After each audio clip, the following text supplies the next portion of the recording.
Joining us with more details via video Skype is Bob Fu. He's the president of China Aid.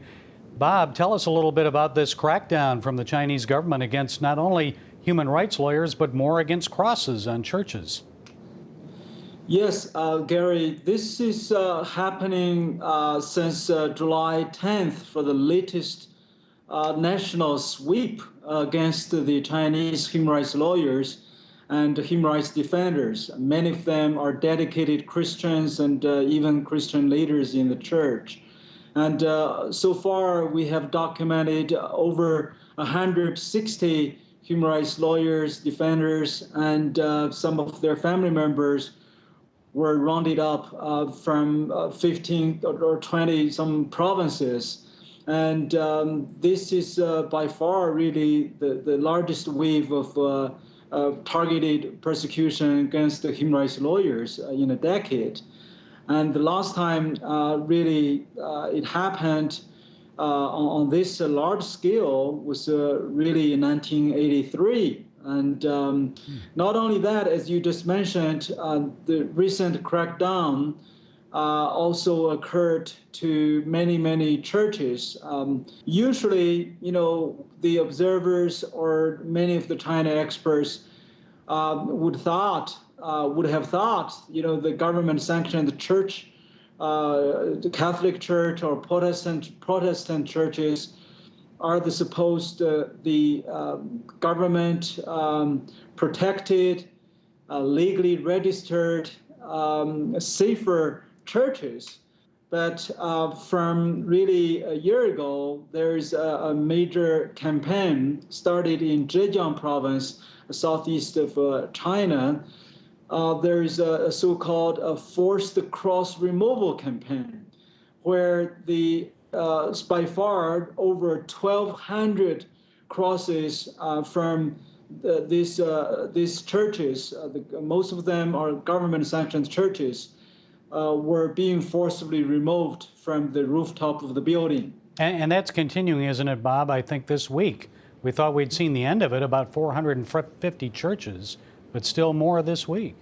Oh, yes, absolutely. It continues. We even have just learned as late as yesterday afternoon in China, there was one big church was attacked with the cross being forcibly removed by the military police, and a number of elder Christians were being beaten up, and some were even being kind of physically attacked with bleeding. Okay, Bob, I want to get back to that in a moment, but first, why the crackdown against the human rights lawyers at this time? The crackdown against the human rights lawyer this time is really caught, with a surprise, but it seems it reflects the top leaders, the political leaders of the Chinese Communist Party, especially even President Xi Jinping. They are increasingly nervous about the political and economic instability and insecurity. Look, under President Xi Jinping's watch, in the past 1.5 years, China had arrested and detained and sentenced more political dissidents than the previous decade combined. So that's reflect his own, of course, the political sentiment that he cared nothing but the continual strict control of the Chinese Communist Party. And there is a new national security law. Tell us about that. That's right. This newly passed national security law that was taking effect on July 1st. On that law, it was so broad and so ambiguous. Basically, anyone, any organization that take any activities that is suspicious on the religious front, on economic front, on the even the internet, anything that is suspicious on the national security threat that could subject for arbitrary arrest and a long sentence in the criminal procedure. So that certainly is another background for this sweeping arrest against the human rights lawyers too. Okay, now onto the church crosses. For at least 450 have been taken down, and I know the government has argued, well, this is because they're violating zoning. They're not allowed to have big signs or big crosses on the churches. Is that the truth? What's really going on? No, that's totally a lie. If there's one or two and even 10 churches, if they were built without proper paperwork, people may understand. That's why some of the evangelical church leaders in the West even thought initially, oh, it's about zoning law, it's about the illegal structure. But look, we have documented with pictures, and the Christianity Today even published an issue with these pictures. So far, we have seen over 1,200 churches. The crosses are being demolished, and many church buildings were overseen by the government officials, the Communist Party officials. And they are huge church buildings with all the paperwork approved and with all the proper legal permission. So this is basically a political campaign targeting these Christian churches with one purpose. According to a secret document we have seen, is called to contain the so-called overheated growth of Christianity. So it isn't a regional thing. I mean, many people say, oh, that's just happening in China on a regional basis. It's really sanctioned by the Chinese federal government in Beijing. Oh, I mean, for those of us who know about the Chinese history and Chinese Communist Party's policy and politics, we all know that to take such a large-scale, internationally provocative religious, persecution kind of a campaign would not happen without the explicit authorization and permission from the top political leaders of the Communist Party in Beijing. And how are the Christians responding to this situation with the crosses being taken down, also the lawyers with their colleagues being arrested?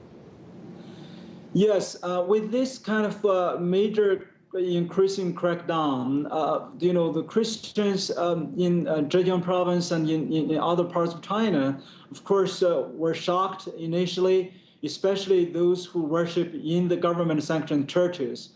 They wouldn't believe this would have happened to them because they have the so-called legal registration paper. I think one side or good side effect was it brought the government-sanctioned church believers and even some of the leaders to the true realization that the church should be the church. They cannot rely on the Caesar to protect or to make them safe, and the church should be independent.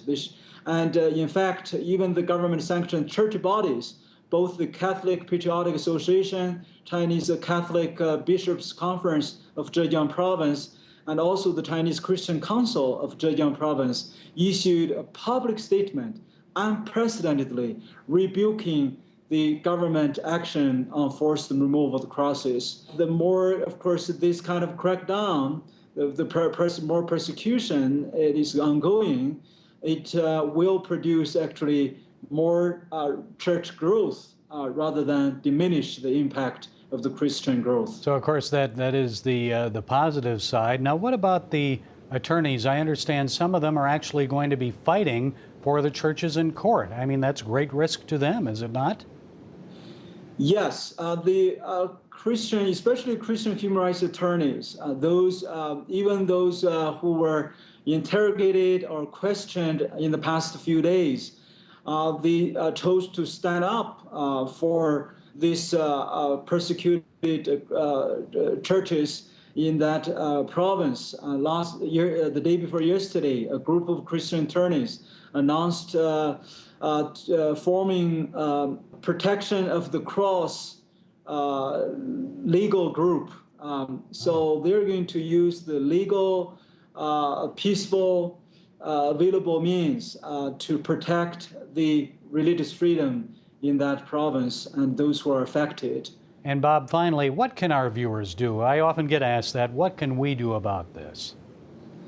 Of course, we should urgently pray for those who are affected, especially those even family members and some of their children. So we should stand up also to show our solidarity with those persecuted. We should really tell President Obama that he should reconsider his invitation to the Chinese President Xi Jinping in September to the United States. It's not the best timing to basically put the red carpet to welcome such a persecutor who are so merciless. And at least President Obama should make that point clear until things are really changed.